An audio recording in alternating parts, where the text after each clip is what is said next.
Hi, and welcome to our podcast today. I was thinking before we got started how important it is to keep a fix on things that we know are important in this day and age, our values, our missions, the way that we think about each other, the way we think about the world around us, because there's so much that's going on. It doesn't matter which corner of the world you look in. There are things that are constantly shifting and evolving and changing. Some of it is for the good, I hope, right? But some of it we're not quite so sure. One of the areas of our life, I think, that's especially volatile right now, and not just in terms of how it's operating, but where its future is headed, would be the healthcare system. And we find that true not only in America, but in other places around the world as well. And yet there's not a more important industry, because people obviously need to have good healthcare, and we want to be able to provide that for them. Within the healthcare industry, we are seeing shifts and changes in the home care health industry as well, which is a subset of the larger picture, I suppose.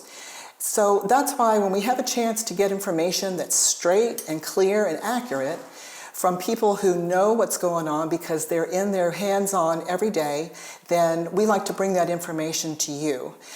Among other things, having a strong advocacy when we're looking to battle or find our way through difficult times, having someone who's in your corner, who's able to fight for you, who's able to give you good information, who's able to keep you in the direction that you need to go in as especially a home care agency owner or participant, that's really important. And that's why today I am so happy to be able to introduce you to my guest, Mia Haney, who is the CEO of the Pennsylvania Home Care Association. Mia, thank you so much for joining us on 21st Century's podcast, Home Care Today. Glad you're here. Thanks so much for having me. Happy to be here. Great. Now we were chatting just a couple minutes before we went to air, and you were telling me that you're in Pennsylvania, and this has been part of your life off and on. You were from Pennsylvania, but there's been a whole backstory to who you are and what you do. And before we get into where you are at the moment, tell me a little bit about how you got to Pennsylvania Home Care Association. Yeah, absolutely. So I have been in this industry for the last 16 years now. And I really started in my family's home care organization. So my family had a history of running personal care homes, and we built a few personal care homes when I was very young. And every resident who lived there would always say to us, this is a beautiful facility, but I'd rather be home. And it was a fair answer, right? No matter what you did to make the facility wonderful, it still wasn't home. And so we had gotten into the home care business in 2002, and I joined in 2008 to support the family business and to really learn from the ground up what it takes to run a home care agency in the state of Pennsylvania. We were really having a ton of fun. I love growing businesses, but more importantly, I just love that this industry is really at the heart of like human interaction. It's really at the heart of the fundamentals of, at the end of your life, what do you want people to speak about you? What do you want them to say about you? And it's about how you cared about other people. It's about the people you interact with. It's about the people you care for. And so it's a great industry, a mission forward industry, and we just had a great time growing it. So we grew one contiguous county at a time. We got up to around 25 offices when we decided that it was time for us to seek a partner to help us expand and grow even faster. And we decided on private equity. They gave us a lot of flexibility to continue to run the business the way we knew how to run it. But they gave us resources and ideas and thought partnership. There was a lot of thought partnership around how do we take this workforce of caregivers and nurses and therapists, and how do we put them at the center of everything that we do? Because you cannot grow a home care organization, you cannot serve an additional client in home care if you don't have a person to care for them. And so if you start and focus at that workforce and put them at the center of everything that you do, it really is part of your business strategy. And so we were really successful in finding a private equity partner. We had a turn of private equity partners pretty quickly. back in 2016, I believe that happened. And then ultimately, we were sold to a public company called Motive Care. So we had a really great experience and a great journey, and I got to stay through that whole journey. Motive Care gave me an excellent opportunity to be chief operating officer over their 7-state territory. So now I was able to work with my colleagues and peers in other states to oversee this personal care business. And it was a wonderful experience, and learned so much, but also learned that while our programs are different state to state, they're also fundamentally the same. There's so many things that are very similar in how we do business, and you'll see those similarities. I just loved it. I love the business. I love helping my peers. And this fit for the Pennsylvania Home Care Association was just perfect because it allows me to help my peers, help my colleagues, be there for them in a way that I always needed from the association when I was in their shoes. And it allows me to do it for them 40 hours plus a week, and allows us to really be at the table with the payers and with our legislators advocating for the right goals. A lot of what we do comes from advocacy. Mia, tell us exactly what is the Pennsylvania Home Care Association. So we're a trade association. We represent more than 700 organizations in Pennsylvania who do home care, home health, and hospice services. Okay. And our goal is to bring care home. And we do that through a number of different avenues like education, advocacy, provider support, workforce development initiatives, and business solutions. So everything A to Z that you need support with to run your organization. So when I ask you the question, what are the primary services that you offer your membership, those would be the services that you just described? Those 5 pillars are the services, and there's a lot that goes into each one of them. We have events, we've got great networking, but we also have discount programs. We have a workers' compensation trust, which people say, well, why would you do that? Well, workers' compensation costs are the second highest cost next to paying our organization. So it's really important that we are experts at managing workers' compensation and getting people back to work, right? And workforce development is a new area for us, one that we invested in within the last couple of months.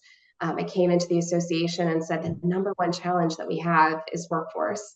And it's the one area that we don't have dedicated staff and dedicated resources for. And so hiring a director there was a really important first initiative. Can you say more about the challenge that you have with your work staff? What types of challenges specifically? Specifically with caregivers and direct care workers, the industry average is over 75% turnover. It's a high turnover area. You typically have per diem staff, which means that they can or cannot take a shift. And they're building a 30 to 40 hour work week with multiple cases sometimes. So that means multiple clients that they're giving care to, and there's travel in between. So it's not as straightforward as you would get if you went to a retail store or to a restaurant type business where you've got resources around you, you have supervisors that you can ask questions to. These caregivers and direct care workers really go to their client's home, and they're out there on an island.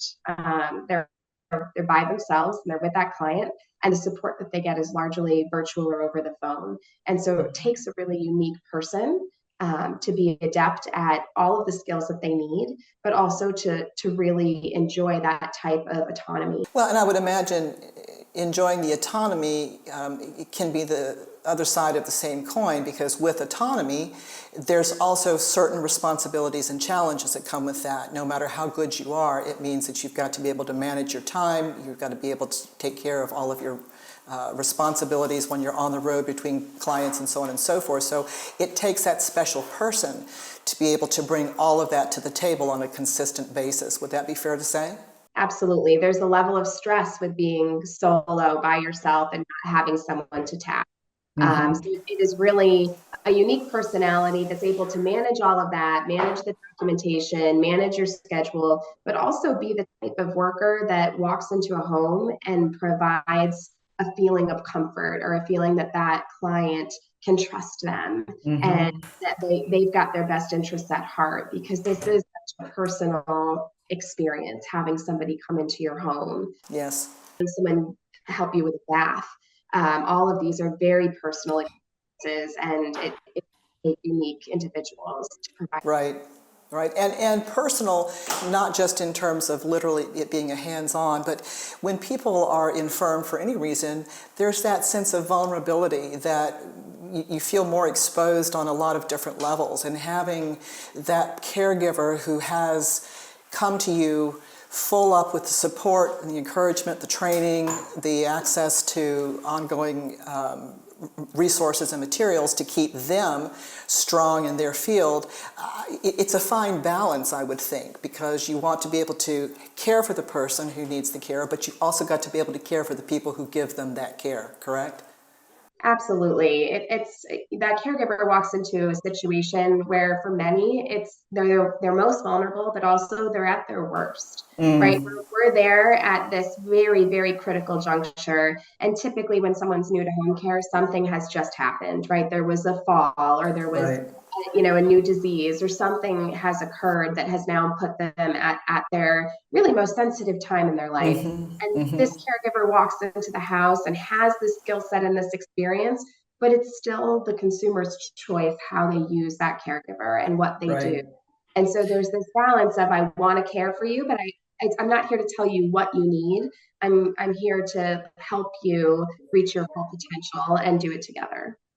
And it's not, it occurs to me as you're describing this, we went through a hospice experience with my father a couple of years ago, and as we cared for him at home until he passed away, your caregivers, when they step into a situation like that, it's not just stepping into the life of that individual patient, but it's everything in their orbit. It's the family, it's the customs of the family, it's the religious traditions, there's all kinds of things that I would imagine become suddenly part of that caregiver's responsibility in the sense that they have to be able to work with it and through it in order to deliver the care to their patient. Absolutely. And that ties right into some of those keywords you hear in the healthcare industry, like social determinants of health. What are the things that are around us in our environments that are impacting our health outcomes? And how can these caregivers be empowered to make really radical changes that help improve those health outcomes for the patients, but also do it in a way that respects the family members that are in the home, that respects the choices and the preferences of that customer, and really, it takes a holistic view at how we think of health. The same way you and I think of health, right? I Right. just walking in the morning about a year ago. And it's funny now, it's so much part of my routine. But when I started, I didn't really want to do it, right? You hate to get up early in the morning and get out there. Sure. And now I love it and it makes me feel so much better. How do you get a caregiver in a position where they can make those types of influential changes in a person's life that really do, at the end of the day, improve health outcomes, save the healthcare system money, because a healthier person is also a less expensive person, but improve quality of life at the end of the day, because I'm sure, experienced with hospice care for your family member.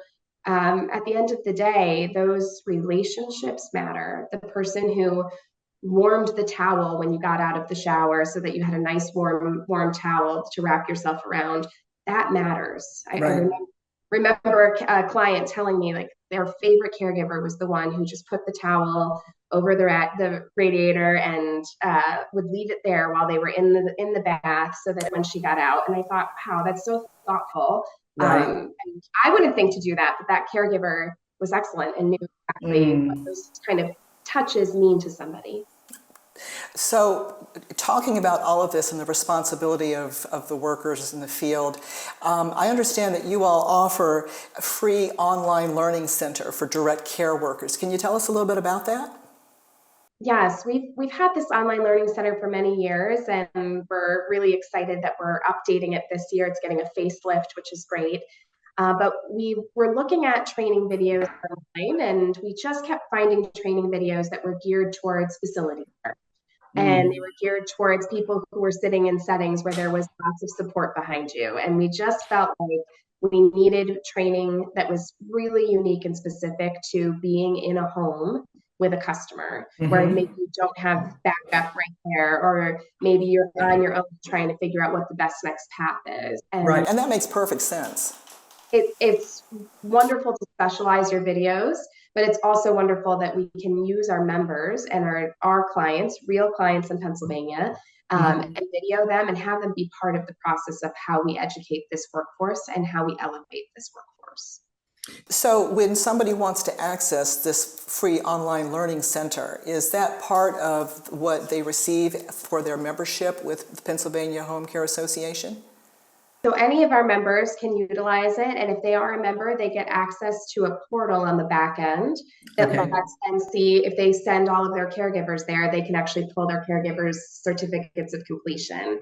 But we didn't want to limit these training videos to just our membership. We really felt strongly that these resources should be available to anybody who's providing care, whether that's a family caregiver, an unpaid caregiver, or a paid caregiver. And so the videos themselves and the quizzes that go along with them are available to the general public in any state, but obviously primarily geared towards Pennsylvania.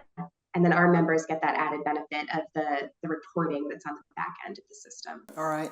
I would imagine that any caregiver who's listening to this today is recognizing the value that you're offering, and it's so important to support these folks, not just when they're in the field, but even off hours when they're resting, they're recuperating, they're recharging and re-energizing, because it's a very stressful job for sure. As you think about things ahead, when you think about the legislative issues at hand, this is something that you all are involved in, is watching the current trends, seeing how your involvement with legislative actions can impact in a positive way the way that the industry is actually playing out on the field. Tell me a little bit about what you all are doing in that arena. This is a very busy industry to be involved in advocacy.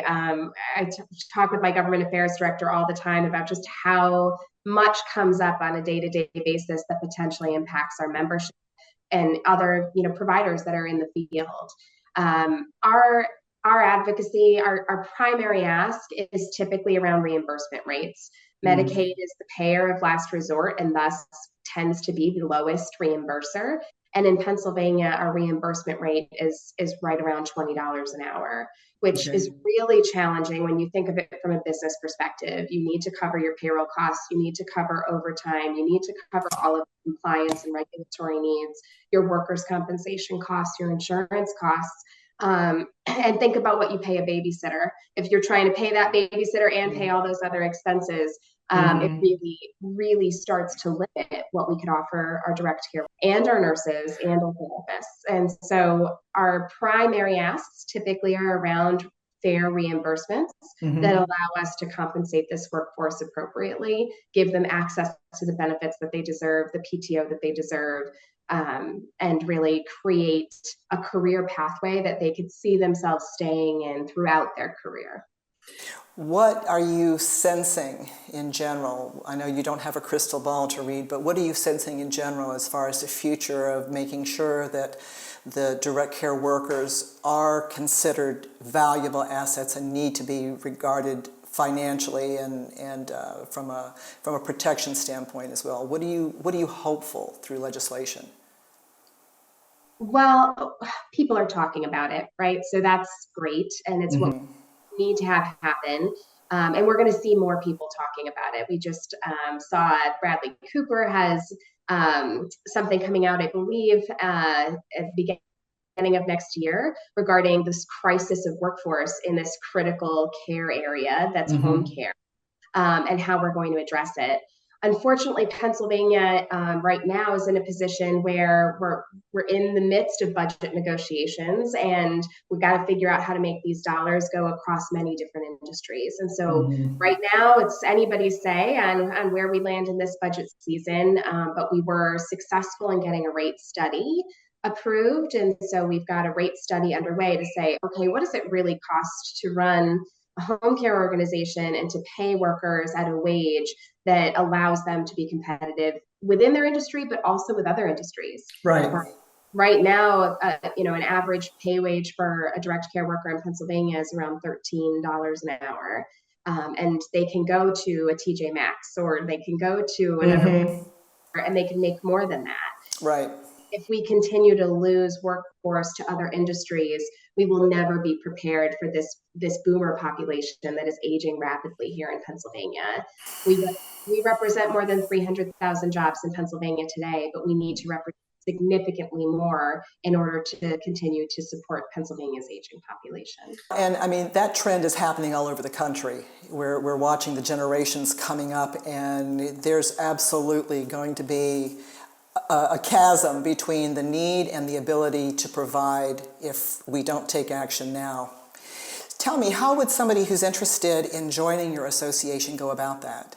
If they wanted to join our association, our website is really the easiest way, pahomecare.org, and there is a button there that says join now. Super straightforward.